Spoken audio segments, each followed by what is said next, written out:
Wuchang Fallen Feathers is an intense Souls-like game, so here are a bunch of early game tips that'll help you on your adventure to survive in this game. Huge thanks to 505 Games and Wuchang for providing me with a copy.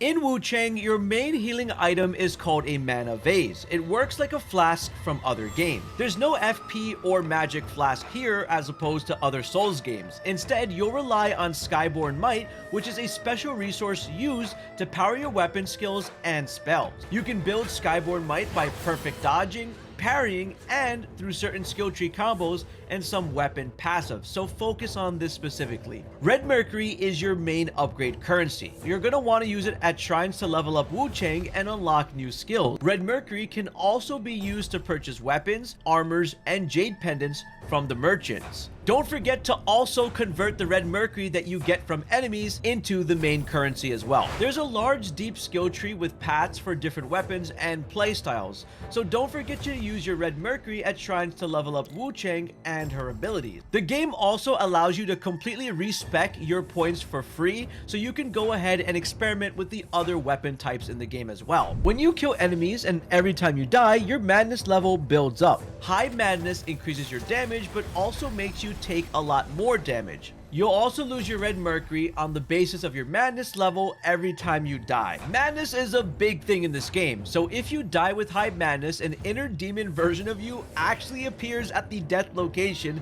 and you have to defeat it to regain lost resources, aka your Red Mercury. This demon will be an exact copy of you, but sometimes you'll notice that this demon has skills and different attacks than you, but it's everything in your skill tree. This game is pretty cool for doing that, but it sometimes can be annoying when you're getting a little desperate. The world consists of interconnected zones that unlock progressively based on your actions, choices, and abilities. So always look around for ways to connect the zones that you are in.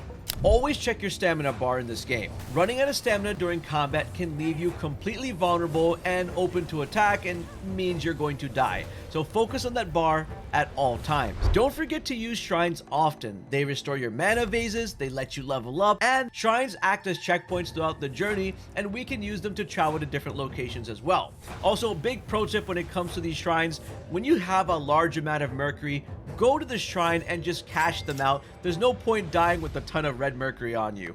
Don't forget to equip Temperance. It'll add the effect to the blade. You can get more needles from the skill tree. To put it simple, it's kind of like what greases do in Elden Ring and applies that particular effect on the weapon. So make sure to use different needles for different enemy types. Wuchang features 25 unique weapons across categories like swords, spears, dual blades, and axes. Each of these weapons have their own customizable special skills that you can use. Make sure to go ahead and try those out so you can see which weapon you're actually really comfortable with and which ones actually give you the advantage during battle. Weapon skills can be changed or upgraded through the skill tree, and if you don't like your current setup, you can always reset the weapon's entire tree and invest them into a different weapon type, or remove individual nodes using the Impetus repository.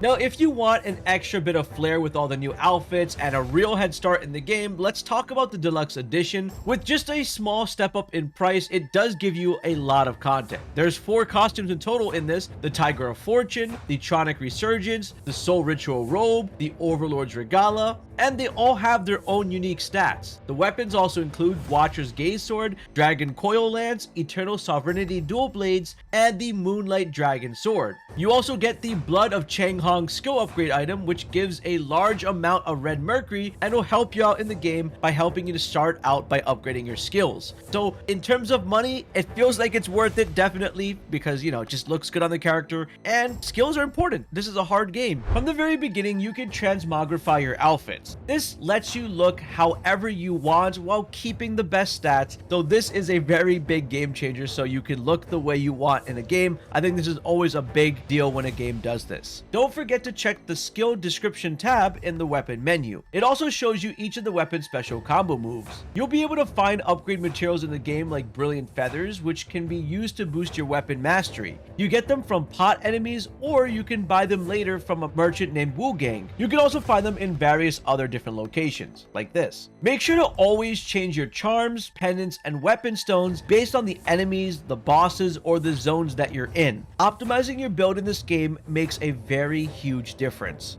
Unlike some games where you have to always be passive and defensive, Wuchang really rewards aggressive playstyles. Dodging is more aggressive than blocking, so don't be afraid to get in close. You can also parry in this game. If you figured out how to do a perfect dodge, then all you have to do is drop a parry at the exact same time to output damage and get rewarded for it. Dodging and then backstabbing with charge-heavy attacks on human enemies helps break their poise very quickly. For longswords, after a charge-heavy attack from behind to break the poise, follow it up with another heavy if you have Skyborne Might. You can do one more attack before the crit animation. Enemies are vulnerable during the animation when they get up, so you can actually take advantage of this to keep attacking to take a big chunk off of their health. When you're wielding two weapons, you can consume Skyborne Might to unleash a very powerful swift draw attack, and you should make this a habit so you can output a lot more damage. And here's a bonus. If your inner demon spawns in an enemy-filled area, it may actually fight the enemies for you. Just stay out of its range as it's just a complete murderous demon.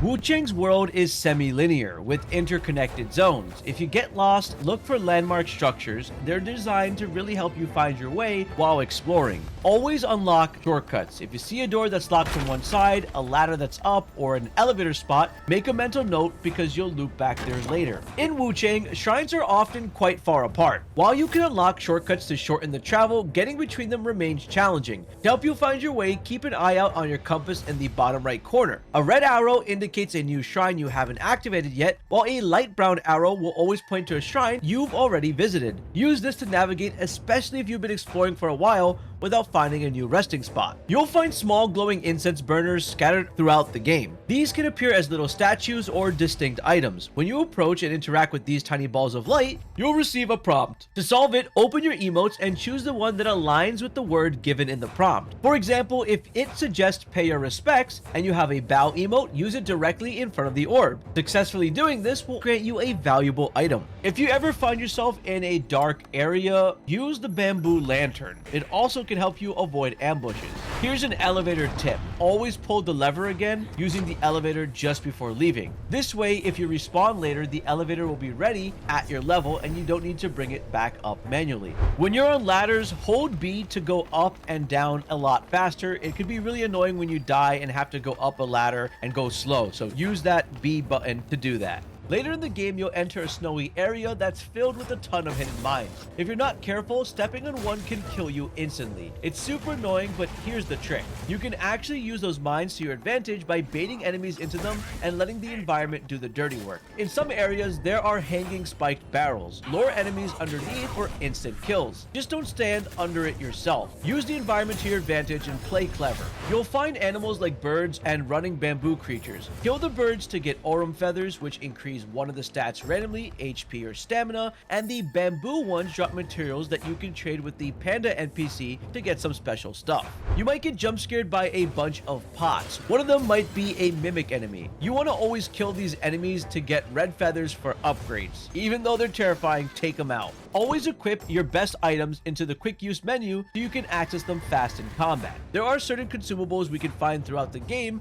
that elevate the particular status effect. So if you notice the specific status that is affecting the area or zone that you're in, or the boss fight, you can equip some of those to your quick use menu so you can access them very quickly. Always swap your armor based on where you are. Frostbite, poison, and other status effects can be reduced by wearing armor with better resistance, and seriously, it does make a major difference in this game. If you ever encounter an enemy with red eyes, be prepared for a much tougher fight. While these enemies are significantly more challenging to defeat, the risk is definitely worth the reward. They'll yield a greater amount of mercury compared to any normal enemy you'll face, and they also sometimes drop very valuable items.